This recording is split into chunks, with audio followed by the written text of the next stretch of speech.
রাসূল সাল্লাল্লাহু আলাইহি সাল্লাম বলছেন, পৃথিবীর মানুষ মনে রেখো, 7টা কাজে মানুষ ধ্বংস হবে, মানে জাহান্নামে চলে গেছে। এক, আল ইশরাকু বিল্লাহ, আল্লাহর সাথে শিরক করা। 2, কাতলুন নাস, মানুষকে হত্যা করা। 3, আকলুর রিবা, সুদ খাওয়া। সুদ খায় যারা জাহান্নামে যাবে তারা, মন মতো চলে যারা জাহান্নামে যাবে তারা। সুদ ঘুষ খায় যারা জাহান্নামে যাবে তারা। কিস্তিতে টাকা তোলে যারা জাহান্নামে যাবে তারা। মন মতো চলে যারা জাহান্নামে যাবে তারা। আমি আব্দুর রাজ্জাক বিন ইউসুফ, আপনার বাড়ির মানুষ, আপনাকে আমি ভিক্ষে করে খেতে বলিনি, তবে ভিক্ষে করে খাওয়া জায়েজ। আপনাকে আমি বলেছি চকলেট বিক্রি করে খান, কলা বিক্রি করে খান, সুদের উপরে টাকা নিয়েন না। এরকম ইন্স্যুরেন্সে চাকরি করিয়েন না। এদেশের মাটিতে এমন কোনো এনজিও নাই যেখানে চাকরি জায়েজ, সব সুদের সাথে জড়িত। এদেশের মাটিতে এমন কোনো ব্যাংকিং ব্যবস্থা নেই যেটা সুদমুক্ত, সেখানে যেখানে চাকরি জায়েজ। ব্যাংকে টাকা রাখা আর স্বেচ্ছায় চাকরি করা দুটো এক নয়। কথার 19-20 হওয়া খুব কঠিন আছে। কথা ফেরত নিতে হবে না সহজে। ভিক্ষা করে খাওয়া ভালো, শ্বশুরের কাছে যৌতুক নেওয়া ভালো নয়। ভিক্ষা করে খাওয়া ভালো, কিস্তিতে টাকা তোলা ভালো নয়। ভিক্ষা করে খাওয়া ভালো, সুদ খাওয়া ভালো নয়। সুদ চিরদিনের জন্য জঘন্য, নিকৃষ্ট, নেক্কারজনক কাজ, যার ফলাফল জাহান্নাম। সুদ যে খায় সে একদিন ভিক্ষুক হবেই হবে। যে সুদ খায় তাকে একদিন না একদিন ভিক্ষুক হতেই হবে। হয় সে হবে, না হয় তার ছেলে হবে, ভিক্ষুক হতেই হবে। সুদের পরিণাম নিঃস্ব। সম্মানিত দিনী ভাই বোন, রাসূল সাল্লাল্লাহু আলাইহি সাল্লাম বলেন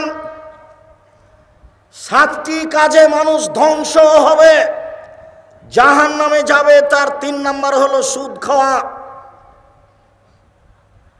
4 নম্বর হচ্ছে আকলু মালিল ইয়াতীম, এতিমের মাল খেয়ে নেওয়া। 5 নম্বর হচ্ছে আত-তাওয়াল্লি আনিজ যাহাব, যুদ্ধের মাঠ থেকে পালিয়ে যাওয়া। 6 নম্বর হচ্ছে কাজফুল মুহসানাতিল মুমিনাতিল গাফিলাত, ভালো মানুষের উপরে অপবাদ দেওয়া, ভালো মহিলার উপরে অপবাদ দেওয়া। দলীয় কৌশলে, দলীয় ক্ষমতায় দাঙ্গাবাজি করে, ক্ষমতা দেখিয়ে, দাপট দেখিয়ে, স্বৈরাচারী, স্বেচ্ছাচারী, বদমেজাজি দলীয় দাপট দিয়ে একটা নিঃস্ব মানুষের উপরে বদনাম চাপিয়ে তাকে জাতির সামনে অপমান করেছে। বেটা, ক্ষমতা দেখে কয়দিন বাঁচতে চাও তুমি? ফেরাউন ডুবে গেছে। মনে রেখো, তুমি দাম্ভিকতা দেখিয়ে, দলীয় দাপট দেখিয়ে, ক্ষমতা দেখিয়ে, অর্থ দেখিয়ে, দাঙ্গাবাজি করে, জুলুমবাজি করে, দাম্ভিকতা দেখিয়ে, স্বৈরাচারী হয়ে, স্বেচ্ছাচারী হয়ে, বদমেজাজি হয়ে 1 মিনিট বাঁচার চেষ্টা করিয়েন না। ফেরাউন ডুবে গেছে। আপনারও নৌকা ডুবে গেছে, নৌকা উঠবে না বলে রাখলাম আপনাকে। যাকে অপমান করেছেন তার কাছে আজকে ক্ষমা নিতে হবে সকাল হতে হতে। তাছাড়া আপনার নৌকা ডুবে গেছে, তাহাজ্জুদ দিয়ে টিকতে পারবেন না, হজ দিয়ে টিকতে পারবেন না, কোন পথ দিয়ে টিকতে পারবে না। জুলুমবাজ যারা, দাঙ্গাবাজ যারা, মানুষকে অপমান করে যারা, মানুষকে জেল হাজতে দেয় যারা, দলীয় দাপট দেখায় যারা, তাদের নৌকা ডুবে গেছে, উঠবে না। নৌকা মহানন্দা নদীতে ডুবেনি, সাগরে ডুবে গেছে, যেখান থেকে উঠানো যাবে না। একটাই পথ, যার সাথে অন্যায় হয়েছে তার হাত ধরে ক্ষমা নিতে হবে। 1 থাপ্পড় রিক্সাওয়ালাকে মেরে আপনি জান্নাত কিনতে পারবেন না তাহাজ্জুদ পড়ে। রিক্সাওয়ালাকে থাপ্পড় মেরে, নিরীহ মানুষকে অপমান করে তাহাজ্জুদ পড়ে আপনি জান্নাত কিনতে পারবেন না, অসম্ভব। বিচারের মাঠে যখন বিচার আল্লাহ শুরু করবেন, তখন বিচারের সূচনাতেই তিনি বলবেন, আল ইয়াউমা লা তামলিকু নাফসুন লিনাফসিন শাইআ, আজ কোনো মানুষ কোনো মানুষের কোনো উপকার করতে পারবে না। একচ্ছত্র মালিকানা আমার। আইনাল জব্বার, আইনাল মুতাকাব্বির, আনা মালিকুল আমলাক। স্বৈরাচারী, স্বেচ্ছাচারী, বদমেজাজি, অহংকারী, দাঙ্গাবাজারা কোথায়? আমি আজকে রাজাধিরাজ। এই কথা বলে বিচার শুরু করবে। মাটির মানুষে থাকবেন একবারে নিরীহ হয়ে। আপনার বাপ হলো মাটির তৈরি, আর আপনি হলেন শুক্রকীট, ঘৃণিত খারাপ জিনিস, গন্ধময় জিনিসের তৈরি। আমার বাপ কিসের তৈরি? মাটির তৈরি। আর আমি হচ্ছি একটা নিকৃষ্ট খারাপ গন্ধময় জিনিস, শুক্রকীটের বীর্যর তৈরি। আমার কেন এত ক্ষমতা? আমি কেন মানুষের সামনে জুলুমবাজি করি? কেন আমি মানুষকে দাপট দেখাই? আমার বাপ মাটির তৈরি, মানে মাটি হয়ে যাব। আর আমি হচ্ছি শুক্রকীট, একবারে পচা দুর্গন্ধময় জিনিসের তৈরি, যাতে গোসল করা লাগে, যাতে কাপড় অপবিত্র হয়ে যায়, তা দিয়ে আমি তৈরি। আমার কেন এত ক্ষমতা? আমার কেন এত দাপট? আমার তো ভিত্তি ভালো নয়। আমি যেখান থেকে এসেছি, ও গায়ে কাপড়ে লেগে গেলে কাপড় খাঁচা লাগে, বোঝা যায় না কথা? আমি এই কথা বলিনি, এই কথা আল্লাহ বারবার বলছেন কোরআন মাজিদ। এই কথাই বারবার বলছেন যে তুমি কেন অহংকার করো? তোমার বাপ মাটির তৈরি আর তুমি বীর্যের তৈরি, তোমার অহংকারের কি আছে? তোমার অহংকার সাজে না, তোমার দাম্ভিকতা সাজে না, তোমার জুলুমবাজি সাজে না। সম্মানিত দিনী ভাই বোন, জাহান নামের জন্য অপেক্ষা করিয়েন না। পৃথিবীর 3 শ্রেণীর মানুষ জাহান নামে যাবেই। 3 শ্রেণীর মানুষ জাহান নামে যাবে। এক, মদমেনুল খামর, যারা নিয়মিত বিড়ি, তামাক, জর্দা, সিগারেট, গুল, নেশাদার দ্রব্য খায়, পান করে, তারা জাহান নামে যাবে। আজ থেকে এই সারা চাঁপাইনবাবগঞ্জে, এই দেবীনগর থেকে নিয়ে, সুন্দরপুর থেকে নিয়ে, আপনার যত আছে, টিকলির চর থেকে নিয়ে, নম্পট থেকে নিয়ে যত এলাকা আছে, সব এলাকাতে আর কোনোদিন বিড়ি সিগারেট বিক্রি হবে না। সেদিন যেমন বলে গেছি যে ডুলি বিবি শব্দটাতে পেশাব করে দিয়ে উঠো, মানে ডুলি বিবি শব্দ আর কোনোদিন ব্যবহার করব না। 20-30 বছর পরে কেউ যদি বলে ডুলি বিবি, তখন আর একজন বলবে ডুলি বিবি কি গো? তখন আমাদেরকে বুঝাতে হবে অনেক দিন আগে ডুলি বিবি প্রথা ছিল, বরের সাথে যুবতী মেয়েরা যেত ঢং করে, সাজ করে, সেইটার নাম ডুলি বিবি। এখন এটা বাদ পড়ে গেছে। চাঁপাইনবাবগঞ্জে বিবাহের শুরু থেকে নিয়ে শেষ পর্যন্ত একটা কাজও জায়েজ নয়, সবই হারাম। 32 বছর থেকে বলছি, কে এখন পর্যন্ত দাঁড়িয়ে আমাকে বলে না যে নাতরাজ সাহেব এইটা ঠিক? সাহস হবে কোথায়? সবই যে খারাপ, একটাও যে জায়েজ নয়, একটাও জায়েজ নয়। সবাই মিলে বউ দেখতে পারে না, এটা হলো হারাম। বায়না প্রথা, বায়না করে তার হাতে টাকা দিবে, এইটা হলো হারাম। থুবড়া, সারা গ্রামের লোক মেয়েটার মুখে ক্ষীর দিচ্ছে, আরে বউয়ের মুখে ক্ষীর দেয়, এই মেয়েটা সারা গ্রামের বউ হলো কি করে? ভালো হিসাব, বেটা গায়ে লাগে না কেন? গায়ে কি সবই পুজ? সবই পুজ নাকি? একটু রক্ত নাই? আপনারা এসে ঠিক বলেছেন। আর নইলে এমন কথা বলেন কি করে? জবাব দিতে হবে। আমি জবাব দেওয়ার জন্য প্রস্তুত। এই নীতিতে শুধু প্রস্তুত নই, এই নীতিতে পেশাব করে দিতে প্রস্তুত। এই নীতি জাতি থেকে উঠিয়ে দেবো, চাঁপাইনবাবগঞ্জ জেলা থেকে বিদায় করে দেবো। 2 যুবতী মেয়েরা সারা রাত গীত গাইবে কণ্ঠসুরে, আর থুবড়া খাওয়াবে সারা দিন, সারা রাত। সব গ্রামের লোক এসে বসবে, তার সামনে ক্ষীর তুলে দিবে। আশ্চর্যের নোংরা নীতি। আমি বলেছিলাম কাজী সাহেবের ওই খাতাকে টয়লেট পেপার হিসেবে ব্যবহার করতে হবে পেশাবের জন্য, পায়খানার জন্য। কেন? ওতে আছে 4টা সাক্ষী। তখন ওই কাজী সাহেব আমার উপরে খুব ক্ষেপে গেলেন, সম্ভবত মানিকগঞ্জ থেকে। আমাকে তখন আমি বলছি, জনাব ক্ষেপছেন কেন? শুধুমাত্র জেনা প্রমাণ করতে কয়টা সাক্ষী লাগে? পৃথিবীতে আর কোনো কাজে 4টা সাক্ষী লাগে না, শুধুমাত্র জেনা প্রমাণ করতে 4টা সাক্ষী লাগে। আল্লাহর নবী বলেছেন একটা বিবাহ বৈধ হওয়ার জন্য বাপ লাগে, 2 জন সাক্ষী লাগে। উকিল বাপ হারাম, চিরদিনের জন্য হারাম। উকিল বাপ চিরদিনের জন্য হারাম, চিরদিনের জন্য হারাম, কিয়ামত পর্যন্ত হারাম উকিল বাপ। উকিল বাপই নাই। খুলনাতে, চট্টগ্রামে, বরিশালে উকিল বাপই সেদিন থেকে বাপ। আর আসল বাপ আর বাপ নয়, ওই উকিল বাপই সেদিন থেকে বেটির বাড়ি যাবে, বেটি উকিল বাপের বাড়ি যাবে। এখন নাকি বাপ বেটি হয়ে গেছে। চাঁপাইনবাবগঞ্জের মতন গ্রামের সবাই নাকি চাচা, তো কার সাথে পর্দা করবে? গেওরা গ্রামের সবাই নাকি ভাই, তো কার সাথে পর্দা করবে? তাই পর্দা করার কেউ নাই। এখন এর বাড়ি ও যায়, ওর বাড়ি এ আসে। সালাম তো ভুলে গেছে, বলে আব্দুর রাজ্জাক আছো গো, এ বলে ঢুকে যাচ্ছে। অথচ এ বলে ঢোকা হারাম। আসসালামু আলাইকুম, দরজায় গিয়ে সালাম দিতে লজ্জা পাই। শতকরা 1999 জন লোক লজ্জা পায় আমার সামনে যারা বসে আছে। আজ থেকে নীতি পরিবর্তন করেন, করতেই হবে। এর নাম আত্মার সাথে জেহাদ। আজ থেকে এই বৈঠকে যত মানুষ বসে আছি আর কোনোদিন বাড়ির দরজায় গিয়ে বলবো না যে আমাদের মা খালেদার মা আছো, এ কথা বলবো না। দরজায় বলবো আসসালামু আলাইকুম। বলা যাবে না ইনশাল্লাহ বলছো না কেন? একটু লাভ দিয়ে উঠলে তো ভুলে যায় না, বলো ইনশাল্লাহ, ইনশাল্লাহ। আর যদি কেউ সালাম ছাড়া ঢুকে যায় তাহলে কি করতে হবে? বাহির দরজায় যান, বাহির দরজায় যান, ওখান থেকে সালাম দিয়ে ঢুকেন। 3 শ্রেণীর মানুষ জাহান্নামে যাবে। 1, বিড়ি তামাক জর্দা সিগারেট গোল নেশাদার দ্রব্য খায় পান করেছে। 2, আর রাজরাত মিনান নিসায়ে, পুরুষের বেশধারী নারী, পুরুষের জুতা স্যান্ডেল পরে, পুরুষের শার্ট প্যান্ট পরে, পুরুষের পোশাক পরে। এই এলাকা থেকে এখন রাস্তা পাকা হয়ে গেছে। এই সুন্দরপুর নারায়ণপুরের ছেলেমেয়েরা বেশি শিক্ষিত শিক্ষিতা, এরা এখন মনে করেছে বেটি ছেলেরা যে আমাকে নিজেকেই বাজার করতে হবে। কেন? ওর স্বামী যখন কাপড় কিনে নিয়ে এসেছে তখন কাপড়ে হাতে বলছে কি যে মোটা কাপড় কিনে নিয়ে এসেছে। তখন নিরুপায় হয়ে স্বামী বলেছে তাহলে তুই কিনে নিয়ে।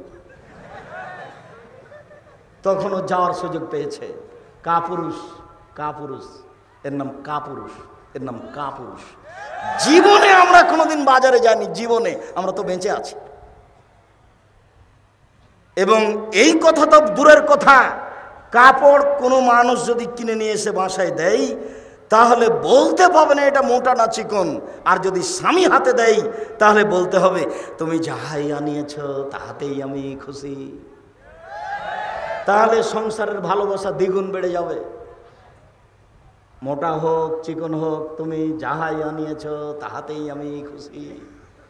অন্য মানুষ যদি কোটি টাকা দিয়ে কিনে নিয়ে আসে আমি খুশি নই। আমি নিজে হাতে যদি পরিশ্রম করে কিনে নিয়ে আসে আমি তাতে খুশি নই। তুমি আমার জন্য কিনিয়েছ তাতেই আমি খুশি। তাহলে সংসার সুন্দর হবে। আর আপনাকে আর একটা কথা বলা থাকছে, সবসময় নাম ধরে কাজে বলবেন, নিজে কাজ করবেন না। 1 গ্লাস পানি আপনি নিজে ঢেলা খেলেন কেন? নিজে ঢেলা খেলেন কেন? আপনি বলবেন খালেদা 1 গ্লাস পানি নিয়ে আসো তো, ও খুশি হবে। আর নিজে ঢেলে খান তাহলে মনে করবেন আমার উপরে রাগ করেছে সেজন্য তো আমাকে বলেন। আর আপনাকে বলছে, আপনি মহিলা মানুষ, একটু পরে বলছি যে আপনি 1 গ্লাস পানি এভাবে সামনে থ্যাকটস করে দিয়ে সরে যায় না, এতে জান্নাত হবে না, এভাবে সংসার চলবে না। আমি আপনার কাছে আসছি একটু পরেই। সম্মানিত দিনী ভাই বোন, এই কথাটা শেষ করে নিই। আমরা এখন রাস্তাঘাট পাকা, এর অর্থ আমার বোনকে আমার মাকে গিয়ে চাঁপাইনবাবগঞ্জের শহরে বাজার করতে হবে, সারা দিন এর ধাক্কা খেতে হবে, ওর ধাক্কা খেতে হবে। মোহর দিনে আপনি ধাক্কা খায় আর একজনের খারাপ লাগে না? একটু লজ্জা লাগে না? একটু শরম লাগে না? একটু হায়া লাগে না? একটু খারাপ লাগে না? একটু বোধোদয় না? একটু বোধগম্য, একটা আত্মমর্যাদা নেই? আত্মমর্যাদা, আত্মমর্যাদা। উপস্থিত বৈঠকের দিনই মুসলিম শুনেন, উপস্থিত বৈঠকের দিনই মুসলিম বোন শোনেন। এই মেয়ে কথা বলছো কেন? তখন তো তোমার জন্যই কথা বলছি, আর তুমি কথা বলছো মানে লজ্জা হয় না তোমার? শরম হয় না তোমার? হায়া হয় না তোমার? ইতস্তবোধ হয় না তোমার? বোধোদয় নেই তোমার? বোধগম্য নয় তোমার? কোন সাহসে তুমি কথা বলো? তোমার বাপ তোমাকে কিছু বলে না, যার জন্য তুমি মনে করেছো এখানে আসলে তুমি ফুলে ধোয়া থাকবে নাকি? ভদ্রতা বজায় রেখে মুসলমানের মেয়ে হে বসে থাকো, আমি তোমার জন্য এসেছি। এই মাঠে আমি গত বছর আসতে পারিনি, আমার একটা দুঃখ বেদনা আছে। আমি সাধ করে তোমার জন্য এসেছি, তুমি মুখ খুলবে না। আমার কথা শেষ হবে তখন তুমি ভাবতে ভাবতে বাড়ি যাবা। এটা আমি ঐকান্তিক কামনা এ দেশের মানুষ হিসেবে তোমার কাছে আমি দাবি রাখি। যত দিনী ভাই বোন আছেন, শরীয়তের ব্যাপারে আমি আপনার কাছে আসতে চাই। আমার এটা দাবি আপনার কাছে, শরীয়তের ব্যাপারে আপনি আমার কাছে আসবেন, এটা আমার দাবি আপনার কাছে। জাতির যদি রাস্তাঘাট করে দিতে না পারি, জাতির যদি স্কুল কলেজ করে দিতে না পারি, জাতিকে চূড়ান্ত সঠিক ধর্ম দিতে পারবো ইনশাআল্লাহ। ধর্মের ব্যাপারে জাতিকে ফাঁকি দিয়ে পরকাল হারাতে রাজি নই। আর ধর্ম নিয়ে চিন্তা ভাবনা করি, হাতে ফতোয়া লিখছি প্রায় 24-25 বছর থেকে। কাজেই কেউ চট করে একটা কথা বলবে আর সেটাই প্রমাণ হয়ে যাবে, কথা নয়। একটা মমর্ষ ব্যক্তি, জানাজা ব্যক্তি, লোককে কবরে থাকা নিয়ে প্রায় 241টা বেদাত আছে, পুরোটাই বেদাত। লোকটা মরে মরে জান যায়। আপনি তার পাশে সূরা ইয়াসিন পড়লেন কেন? কেন পড়বেন? সূরা ইয়াসিন পড়ে কোনো কিছু হবে না, আপনি পড়লেন কেন? মরার সাথে সাথে আপনি মুখটা ঘুরিয়ে দিলেন কেন? সাদা কাপড় দিয়ে ঢেকে দেন। মরার সাথে সাথে আপনি পেট চেপে পেশাব পায়খানা বের করলেন কেন? এই মহিলা বৈঠকের মহিলা দিনী বোন শোনেন, আপনাকে বলছে, এদিকে শোনেন। মহিলাটা মারা গেছে, আপনি পেট চেপে পেশাব পায়খানা বের করলেন কেন? কে বলেছে আপনাকে? আপনি এখন নখ কাটলেন কেন? নখ তো যখন শ্বাস ছিল তখন কাটতে হতো, শ্বাস বন্ধ হয়ে গেছে, সব এখন বিধান বন্ধ। আপনি এখন নখ কাটলেন কেন? মোচটা ছোট করলেন কেন? পরিষ্কার পরিচ্ছন্নতায় গেলেন কেন? সব বন্ধ, শুধু অজু দিয়ে গোসল দিতে হবে। ওকে সম্পূর্ণ বাম কাতে রেখে ডান কাতে পানি ঢেলে শরীরটা গোটা ভিজিয়ে দিয়ে, গোটা শরীরের সাবান লাগিয়ে দিয়ে খুব হাত দিয়ে ডোলে, শক্ত করে ডোলে পরিষ্কার করে ঝকঝকে করে ধুতে হবে 3 বার, 5 বার, 7 বার ঝকঝকে করে পরিষ্কার করে ধুতে হবে। ধুয়ে সাদা কাপড় 3টে বিছিয়ে দিয়ে লাশটা উঠিয়ে দিয়ে ডানেরটা বামে, বামেরটা ডানে। লাশের পা আগে যাচ্ছে না মাথা আগে যাচ্ছে এটা বিবেচনার দরকার নেই। লাশকে সামনে রেখে 2জন 3জন বক্তব্য দিতে পাবে না। চেয়ারম্যান একবার, মেম্বার একবার, গ্রামের সর্দার একবার, ওর বাপ একবার, ওর বেটা একবার, না এগুলো একটাও চলবে না। 2-1টা কথা ইমাম বলতে পারেন, তার একটা কথা থাকবে যে এর ঋণ আছে নাকি, ঋণ থাকলে জানাজা হবে না। ব্যাংকে লোন নিয়ে কোনোদিন ব্যবসা করিয়েন না। এই ছেলে, এই যুবক শোনো, ভিক্ষা করে খেতে প্রস্তুত আছি, ব্যাংকে লোন নিয়ে ব্যবসা করব না।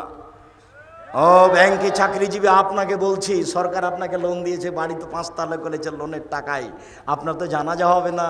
ছেলেরা তো এই বাড়িতে বসবাস করবে, জানাজাই হবে না আপনার, জাহান্নাম জান্নাত পরে, জানাজাই নেই। লোন আছে যার, তার জানাজা নেই। যতক্ষণ পর্যন্ত লোন পরিশোধ না হবে ততক্ষণ পর্যন্ত জানাজা হবে না। দেখি কে আছে এমন তার জানাজার বৈধতা দিতে পারে। মাটি দেওয়ার সময়তে বিসমিল্লাহ বলে মাটি দিতে হবে, যেদিকে পা থাকে সেদিক থেকে ঢোকাতে হবে। তার মানে কোন দিক থেকে বলেন তো? কোন দিকে পা থাকে? এই ছেলে বলো, দক্ষিণ দিকে। বলতে পারছো না কেন? খালি মিছিলে অমুকের চরিত্র ফুলের মতো পবিত্র, ওটা খুব পারো একটা সিগারেটের হিসাবে। একটু বুদ্ধি থাকে না? একটু হিসাব পাও না, আজ থেকে নীতি পরিবর্তন করে দাও। উপার্জন করে খায়, কারো এই বিষয়ে বলতে রাজি নয়। তুমি জানো ও রাতে কি করে? তুমি যে বললে অমুকের চরিত্র, তুমি কি করে জানো তার চরিত্র? তুমি কি আল্লাহ? তুমি কেন গেলে এখানে আর একজনের এভাবে সাফাই গাইতে? একটা সিগারেটের কারণে তোমার ইতস্তবোধ হয় না? রুজি উপার্জন করে খাও।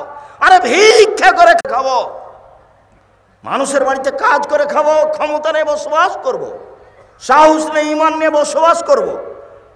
একদিন চকলেট দিয়ে ব্যবসা করেছি, একদিন কাপড়ের ব্যবসা করব, একদিন কোটি টাকার ব্যবসা করব, একদিন উসমানের মতো ধনী হবে এই মাটিতে। ব্যবসা করে জাতির উপকার করব ইনশাআল্লাহ। চাঁপাইনবাবগঞ্জে বাড়ি, সেই জন্য 5 বছরে আম বাগান বিক্রি করে আপনার লন্ডনে বাড়ি করব না। 5 বছরের জন্য বিক্রি কয়েক কোটি টাকায়, একবার নগদ জাহান্নাম। কিভাবে দিন কাটছে কেউ একটু বুঝতে চায় না। সম্মানিত দিনী ভাই বোন, বলছিলাম পুরুষের বেশধারী নারী যারা, তারা জাহান্নামে যাবে। 3 ও দায়ুসালে ইউকরফি আলাল খাবাসা, যে তার বাড়িতে বেহাইয়ের সুযোগ দিয়েছে, যার মেয়ে নগ্ন পোশাকে স্কুল কলেজে যায়, যার স্ত্রী নগ্ন পোশাকে চলে, সেই হচ্ছে দায়ুস। এমত অবস্থায় তাহাজ্জুদ পড়ে সফলতা অর্জন করতে পারবে না। সম্মানিত দিনী ভাই বোন, আমি এখানে মহিলাদেরকে আরও একটি কথা বলে সামনের দিকে যেতে চাচ্ছি। উপস্থিত বৈঠকের দিনী মুসলিম বোন, শুনে রাখুন, রাসূল সাল্লাল্লাহু আলাইহি সাল্লাম বলেন, 2 শ্রেণীর মানুষ আছে ওরা জাহান্নামে যাবে, আমি তাদের দেখিনি। 2 শ্রেণীর মানুষ আছে ওরা জাহান্নামে যাবে, আমি তাদের দেখিনি। 2 শ্রেণীর মানুষ আছে ওরা জাহান্নামে যাবে, আমি তাদের দেখিনি। 1, ওদের হাতে থাকে লাঠি গাভীর লেজের মতো, ওরা তা দিয়ে মানুষকে মারে, এরা জাহান্নামে যাবে।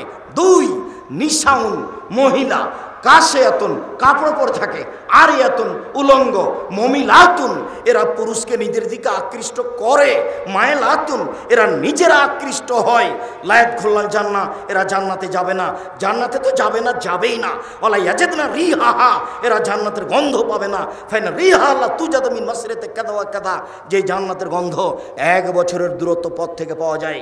এখানে জান্নাত আছে, এখানে একটা দ্রুতগামী ঘোড়া দৌড়াতে আরম্ভ করলো, 1 বছর দৌড়িয়ে যেখানে যাবে ওর মাথায় আপনি যদি দাঁড়ান তাহলে জান্নাতের গন্ধ পাবেন, অথচ এই মহিলা জান্নাতের গন্ধ পাবে না। নগ্ন পোশাক মানে এই ছেলে, তোমার মা এখন এখানে বসে আছে ছোট ব্লাউজ পরে, যারা হাত থেকে বাকি দেখা যায়, এটা কি ভালো পোশাক? তোমার মা যে ব্লাউজ পরে আছে তার সব নিচের দিক পেটের দিক দেখা যাচ্ছে, এটা কি ভালো পোশাক? আমি শাড়ি হারাম বলিনি, তবে আমি বলেছি শাড়ি ভালো পোশাক নয়।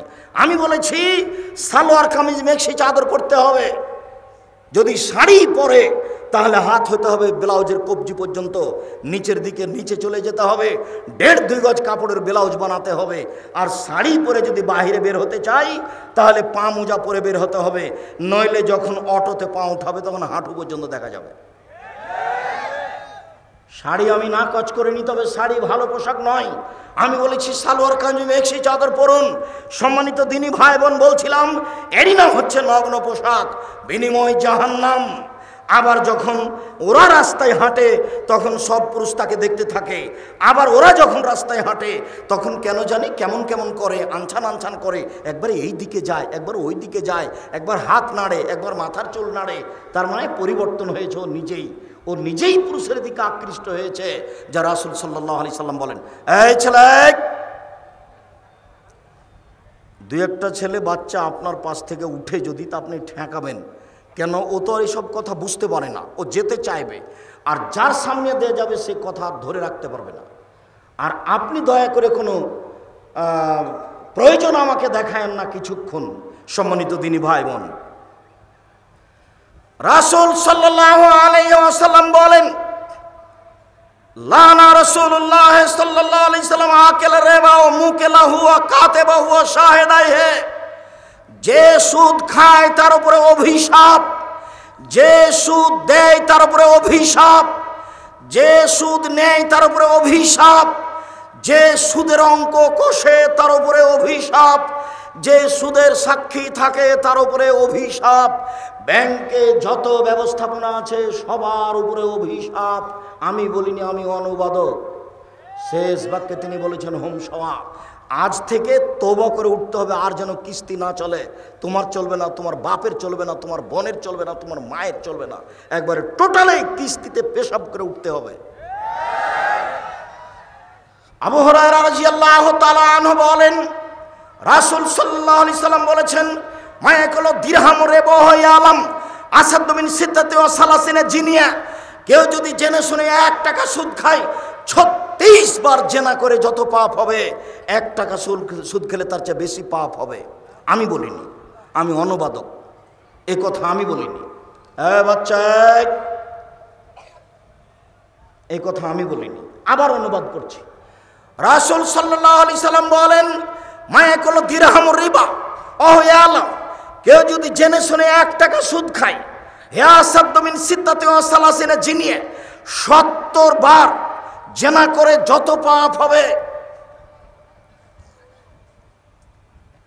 তার চেয়ে বেশি পাপ হবে 1 টাকা সুদ খেলে। 36 বার, 36 বার জেনা করে যত পাপ হবে 1 টাকা সুদের পাপ বেশি হবে। তিনি বলেন, আর রিবা সাবুনা জুজান, সুদের 17টি ভাগ রয়েছে। আইনসারহা আইন কহরাজুল উম্মাহু, তার সবচেয়ে ছোট ভাগ হলো মার সাথে জেনা করলে যেমন পাপ হয়। লজ্জা লাগে না? এই ছেলে, কত টাকা সুদ খেয়েছো, তুমি লজ্জা করো না? তোমার শরম লাগে না? এই বেটা, মুখ নিচু করে বসে আছো কেন? তওবা করে উঠো, ভিক্ষা করে খেতে রাজি আছি, আজ থেকে সুদের মুখে পেশাব করে দেবো। কোটি কোটি টাকা সুদ খেয়েছি, আর যদি এই বৈঠকে বলতে পারি আমি সুদ ছেড়ে দিলাম, তুমি আমাকে মাফ করো, যদি আমার কোটি কোটি টাকা সুদ থাকে মাফ হয়ে যাবে। রিক্সাওয়ালাকে যদি আমি দাম্ভিকতা দেখে 1 থাপড় মেরে থাকি তাহলে আর পাপ ক্ষমা হবে না, ওটা জুলুমবাজি করা। যদি যাকাত ওসর বের না করি তাহলে ফকিরের হক মেরে খেয়েছি। কার? যাকাত ওসর ফিতরা কাকে দিতে হবে? ফকিরকে। তো আমি দিলাম না, আমি কি করলাম? ফকিরের হক মেরে খেলাম, এর বিচার পরে হবে। 1 মিনিট। যারা জালেম তাদের বিচার পরে হবে। যারা রিক্সাওয়ালাকে থাপ্পড় মেরেছে তার বিচার পরে হবে। যারা পাড়া প্রতিবেশী গ্রাম্য চাচা চাচিকে অপমান করেছে তার বিচার পরে হবে। যারা দাম্ভিকতা দেখে দলীয় দাপটে মানুষকে জেলে দিয়েছে তার বিচার পরে হবে। পৃথিবীর মানুষ শুনে রাখুন, বিশ্বের বাঙালি দিনী ভাই বোন যারা আমার সামনে আছেন, যারা অনলাইনে আমাদের সাথে আছেন সারা পৃথিবীর বিভিন্ন স্থান থেকে, তাদেরকে আমরা অনুরোধ করে জানাতে চাই, মনে রাখবেন, কারো যদি মানুষের সাথে অন্যায় আচরণ হয়ে থাকে তার নাম জুলুম, তার বিচার পরে হবে। যদি 1 দিন লেট হয় তাহলে 50,000 বছর, যদি 3 দিন লেট হয় তাহলে 1.5 লক্ষ বছর, যদি 500 বছর দেরি হয় কতদিন হবে? খুব সাবধান।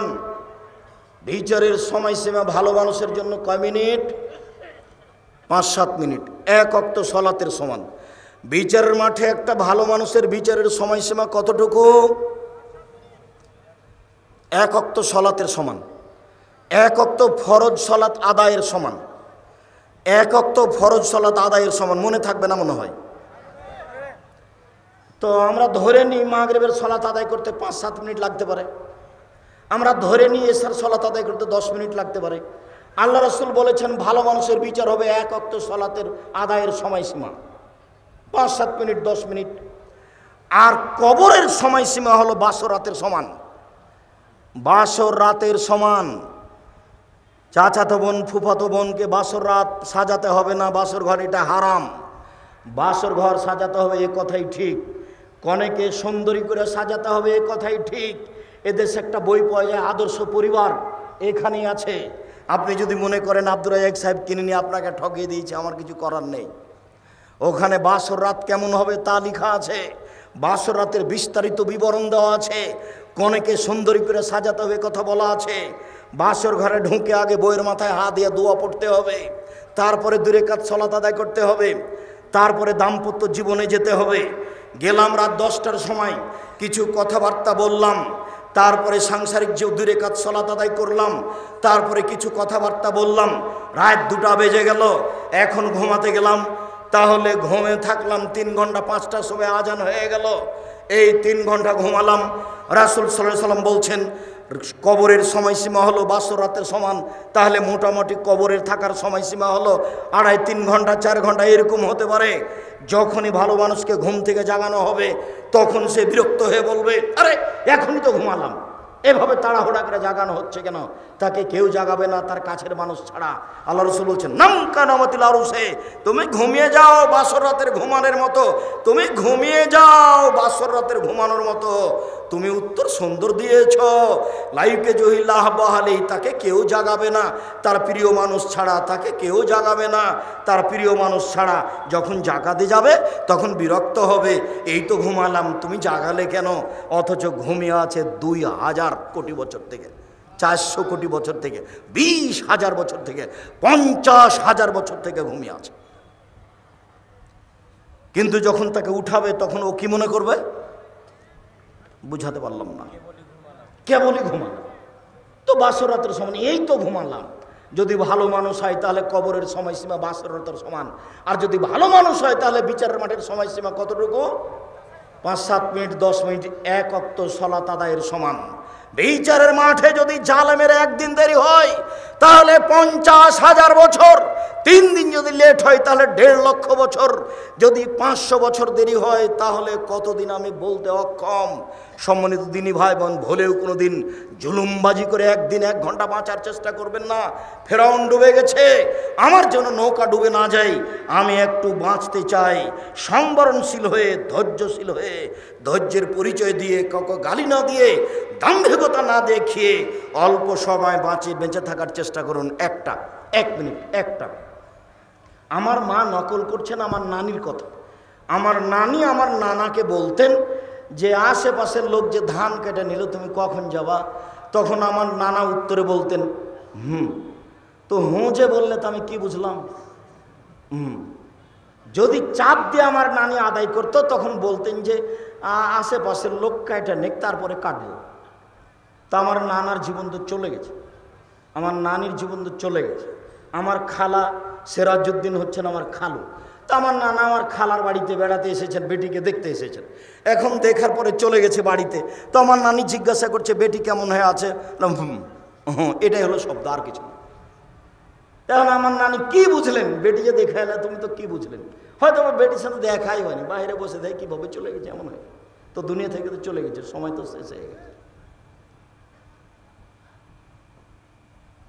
এইভাবে বেঁচে থাকতে হবে না যাতে মানুষ কষ্ট পাবে, প্রয়োজন নাই। এই তো সেদিন ছিল 40 বছর বয়স, আজ দেখছি 60 বছর বয়স। তাহলে আবার কয়দিন পরে ঘুম থেকে উঠে দেখবো আমার বয়স 77 হয়ে গেছে, 80, আমি এখন মরছি, ছেলেরা সব প্রস্তুত, তাড়াহুড়া করে চাপাই নিয়ে যাবে, মেডিকেলে নিয়ে যাবে, যেতে যেতে শেষ। কেন আপনি এই জীবনে এরকম করছেন? সম্মানিত দিনী ভাই বোন, রাসূল সাল্লাল্লাহু আলাইহি সাল্লাম বলেন, পৃথিবীর মানুষ শুনে রেখো, কেউ যদি 1 টাকা সুদ খায় তাহলে সুদের 70 ভাগের সবচেয়ে ছোট ভাগ হলো মার সাথে জেনা করলে যেমন পাপ হয়। ভাষাটা কেমন! সুদের ব্যাপারে আল্লাহ রাসূল যেমন ভাষা ব্যবহার করেছেন, পৃথিবী তার কোনো জায়গাতে কোনো পাপের ব্যাপারে এরূপ ভাষা ব্যবহার করেননি। এক খেলে একটু চেয়ে থাকবেন, কেউ নড়াচড়া করবেন না, নইলে বুঝতে পারবেন না আমি হাদিস একটা লম্বা অনুবাদ করছি। এই সুদ দেখাতে গিয়ে সামরা ইবনে জুনদুব রাদিয়াল্লাহু তাআলা আনহু বলেন, রাসূল সাল্লাল্লাহু আলাইহি সাল্লাম একদা ফজরের সালাত আদায় করে আমাদের মুখামুখি হয়ে বললেন, হাল রাহাদুকুম মিনকুম আর-রুয়া, সঙ্গী সাথে তোমরা গত রাত্রে কোনো স্বপ্নে কিছু দেখেছো? কুলনা না, আমরা বললাম জি না, আমরা আজ রাত্রে স্বপ্নে কিছু দেখিনি। তিনি বললেন, ইন রাআইতুল লাইলাতা রাজুলাইনি, আমি গত রাত্রে 2 জন লোককে দেখলাম, ফাতায়ানি, তারা 2 জন আমার কাছে আসলো, ফাঁকা যাবে দাইয়া, তারা আমার 2 হাত ধরে আমাকে টেনে নিয়ে যেতে লাগলো বাইতুল মুকাদ্দাসের দিকে। টেনে নিয়ে যেতে যেতে দেখলাম একটা লোক বসে আছে, একটা লোক দাঁড়িয়ে আছে, তার হাতে একটা লোহার বাঁকা লাঠি আছে। লোহার বাঁকা লাঠিটা তার মুখের ডান দিক দিয়ে ঢুকিয়ে দিচ্ছে, ফেড়ে বাম দিকে নিয়ে যাচ্ছে, আবার তার বাম দিকে লাগাচ্ছে, আবার মুখটা ফেড়ে পিছন দিকে নিয়ে যাচ্ছে। বাম দিক ফেড়ে ফেলতে না ফেলতেই ডান দিক আবার ঠিক হয়ে গেছে। যতবার এরকম করছে অপর দিক ঠিক হয়ে যাচ্ছে। আমি বললাম, জিবরাইল মা হাজা, একই কথা। তারা 2 জন বলেন, ইনতালেক, চলতে থাকেন। ফানতালাক না, কিছু না বলে চলতে থাকলাম। চলতে চলতে দেখি একটা রাজুল, একটা মানুষ শুয়ে আছে, পাশে একটা লোক দাঁড়িয়ে আছে, তার হাতে একটা পাথর আছে। ফাজারা বাহু দাদা দাহাল হাজারো ফানতালাক এলাইহে, তার মাথার উপরে মারছে জোরে পাথরের বাড়ি, মাথাটা ভেঙে একবারে ছাতু ছাতু হয়ে যাচ্ছে, পাথর ছিটকে দূরে চলে যাচ্ছে। সে পাথর নিয়ে আসতে যাচ্ছে, আনতে না আনতে দেখে মাথা ঠিক হয়ে গেছে, আবার মারছে, আবার পাথরটা চলে যাচ্ছে ওইদিকে, আবার নিয়ে আসছে। আমি বললাম, মা হাজা, একই দৃশ্য। তারা 2 জন বলেন, ইনতালেক, চলতে থাকেন। কিছু না বলে আমি চলতে থাকলাম। চলতে চলতে চলে আসলাম একটা গর্তের কাছে। আলা হুসাইকুন আসফালহু আছে, সেই গর্তের উপর দিক সংকীর্ণ, নিচের দিক প্রশস্ত। ওই তন্দুরি রুটি যে চুলাতে বানাই সেরকম। তাতাওয়াক্কাদু নারাও তাহাতুন, তার ভিতরে দেখি দাদা দাদা দাদা করে আগুন জ্বলছে। ফাইজা ইরতাফাউ, যখন আগুনটা জোরে জ্বলে উঠছে তখন ওর ভিতরে যা কিছু আছে সব উপরে চলে যাচ্ছে, মনে হচ্ছে যেন বের হয়ে পড়ে যাবে। ফাইজা খামেদাত রাজাউ ফিহা, যখন আগুনটা একটু কমে যাচ্ছে তখন সব ভিতরে চলে যাচ্ছে। ফাইজা নিসাউন ওরাতুন, দেখি উলঙ্গ অবস্থায় পুরুষ আর নারী জমা হয়ে দাদা দাদা করে উপরে উঠে যাচ্ছে, আবার নিচে নামছে, আবার উঠে উপর চলে যাচ্ছে। 2 জন জমা ধরে আছে, তাদের পরনে কোনো কাপড় নাই। দৃশ্য দেখে অবাক হয়ে গেলাম। আমি বললাম, মা হাজা, জিবরাইল, একই দৃশ্য, কালা। তারা 2 জন আমাকে কিছু বললেন না, ইনতালেক, চলতে থাকলেন। আমিও বললেন চলেন, আমিও চলতে থাকলাম। চলতে চলতে চলে আসলাম একটা রক্তের নদী। দেখি নদীতে শুধু রক্ত, পানি টানি নাই, কিছু নেই। রক্তের নদীর মাঝে একটা লোক আছে, পাশে একটা লোক রয়েছে।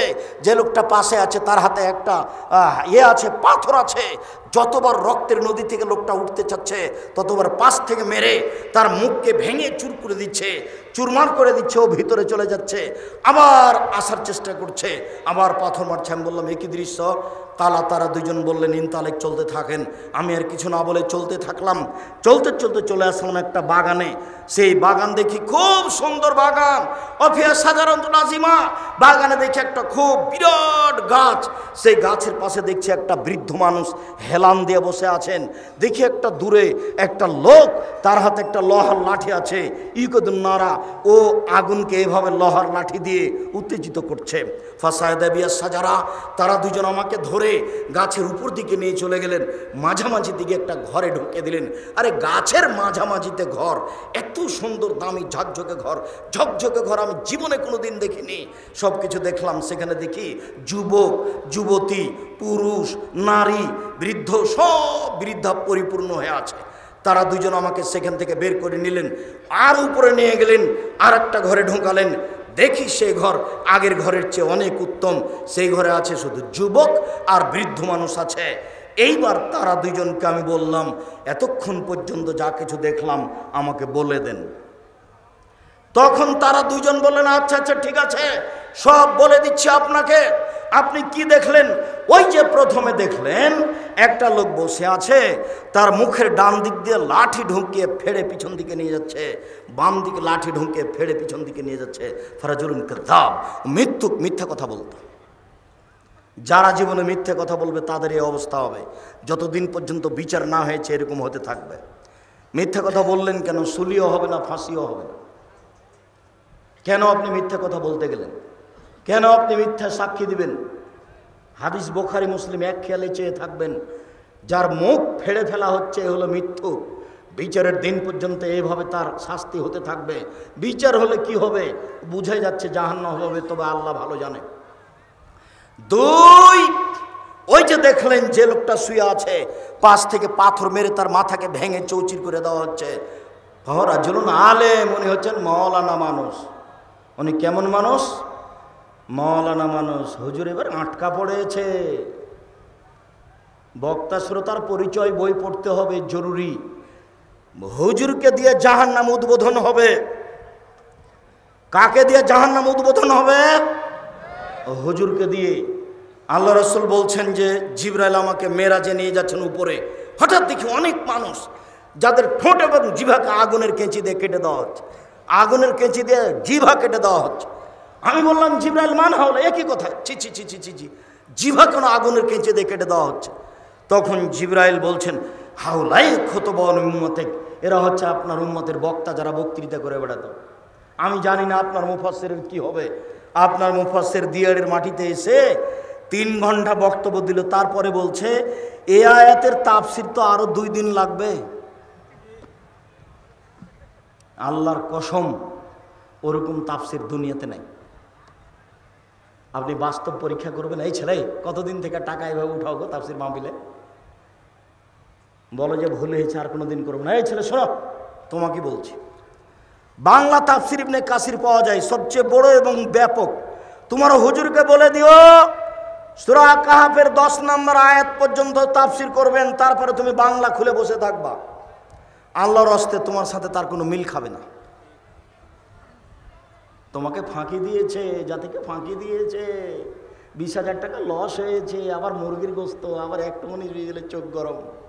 হ্যাঁ, গাড়ি পাঠাননি, আমি দেখে আসছি না। 90 সাল থেকে দেখছি। কতদিন থেকে? 90 সাল থেকে দেখছি।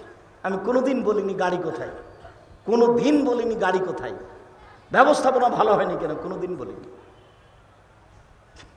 বিমানবন্দরে ঢুকে যখন বিমানে উঠতে যাই, তখন যারা নিয়ে যায় তারা বলে আপনি থামেন, আপনি এখানে বসে থাকেন। তো কিছুক্ষণ পরে বলে যে চলে। তার মানে ওই আর সব আমলোক যে গাড়িতে উঠেছে ওকে আমাকে ওখানে উঠতে দিবে না। ওই পার্সোনাল একটা গাড়ি নিয়ে এসেছে, তার নাম ভিআইপি বলছে। আমি ভিআইপি হিসাব করি না কোনোদিন। যখন যেখানে যায় পিছনে মানুষ এমনি হেঁটে বেড়াচ্ছে। এরা আল্লাহর অশেষ দয়া, এর নাম দয়া। এর নাম কি? এর নাম দয়া। কোনো দিন একটা মিনিটের জন্য নিজেকে হিসাব করে চলি না, একটা মিনিট। এই যে আজকে এখানে এসেছি, কিছুক্ষণ আগে বাড়িতে যেভাবে ছিলাম সেভাবে এসে। মুসলিউদ্দিন বলছে যে দুবাই বিমানবন্দরে লুঙ্গি পরে আছেন, জরিমানা লাগবে। ওই জরিমানা আগে লাগুক তো তারপরে দেখা যাবে, জরিমানা আগে লাগুক। গ্রামের মানুষ খুব সাধারণভাবে থাকার চেষ্টা করি, আল্লাহকে বলি আল্লাহ আমার ভুল ত্রুটির কারণে জামিয়া সালাফের ক্ষতি না হয়। আর আরেকটা বলি, আমি যদি কিছু এবাদত বান্দিগি করে পার হতে না পারি, তাহলে জনগণ যেসব কোরআন হাদিসের কথা বলেছি ওরা যে মেনে চলছে ওই দিক দিয়ে একটু বিচারের মাঠে পার করে দিও কোনো রকম করে, অন্তত এইটুকু তুমি দাবি রক্ষা করো, এইভাবে বলি আল্লাহকে। নিজে কিছু করে সফল হতে পারবো এমনটা মনে বলে না। সম্মানিত দিনী ভাই বোন, তারপরে আল্লাহ রাসূল বলছেন যে দুইজন বলছেন ওই যে আপনি দেখলেন যে লোকটা রক্তের নদীতে পড়ে আছে সে হচ্ছে সুদখোর। সুদ খেত যার কারণে তাকে রক্তের নদীতে ফেলে দিয়ে পাশ থেকে পাথর মেরে তার মাথাকে মুখকে ভেঙে চৌচির করা আছে, চৌচির করা হচ্ছে। পৃথিবীর দিনী মুসলিম ভাই বোন, সম্মানিত উপস্থিত দিনী ভাই বোন, যারা মিডিয়াতে আমাদের সাথে আছেন তাদেরকে আমরা অনুরোধ জানিয়ে বলছি, সুদ মহাপাপ, বিনিময় জাহান্নাম। কেউ যদি সুদ খায় তার উপরে আল্লাহর অভিশাপ হবে, রাসূলের অভিশাপ হবে। কেউ যদি 1 টাকা সুদ খায় তা হবে 36 বার জেনা করে যত পাপ হবে, 1 টাকা সুদ খেলে তার চেয়ে বেশি পাপ হবে। কেউ যদি সুদ খায়, সুদের পাপের 70টি ভাগ রয়েছে, ছোট ভাগ হলো মার সাথে জেনা করলে যেমন পাপ হয়। কেউ যদি সুদ খায় তাহলে তাকে রক্তের নদীতে ফেলে দিয়ে তার মুখে পাথর মেরে তার মুখকে চৌচির করা হবে। অতদিন পর্যন্ত শাস্তি হতে থাকবে যতদিন পর্যন্ত বিচার না হয়েছে। ওই যে দেখলেন বিশাল গাছ, গাছের পাশে একজন বৃদ্ধ মানুষ বসে আছেন, তিনি হচ্ছেন ইব্রাহিম আলাইহিস সালাম। ওই যে একটা লোক দেখলেন যে লোহা হাতে করে আছে, জাহান্নামের আগুনকে উত্তেজিত করছে, উনি হচ্ছেন মালিক ও খাজিনের নারে জাহান্নামের মালিক, তিনি আগুনকে উত্তেজিত করছেন। এই যে আমি আপনার ডান হাত ধরে আছি, আমি হচ্ছি জিবরাইল। এই যে আপনার বাম হাত ধরে আছেন, ইনি হচ্ছেন মেকাইল। আপনি একটু মুখটা আকাশের দিকে করেন, আমি করলাম। আমি দেখলাম সুন্দর একটি ঝকঝকে ঘর, তারা বললেন এটা হচ্ছে আপনার ঘর। আমি বললাম দানি আদখল মঞ্জিলি, তাহলে আপনারা দুইজন ছেড়ে দেন, আমি ঘরে ঢুকে যাই। তখন তারা বললেন না না না না না না, আপনার বয়স বাকি আছে, যেদিন আপনার বয়স শেষ হয়ে যাবে সেদিন আতাইতা মানজিল আকা, আপনি আপনার ঘরে চলে আসবেন। হাদিস বুখারী।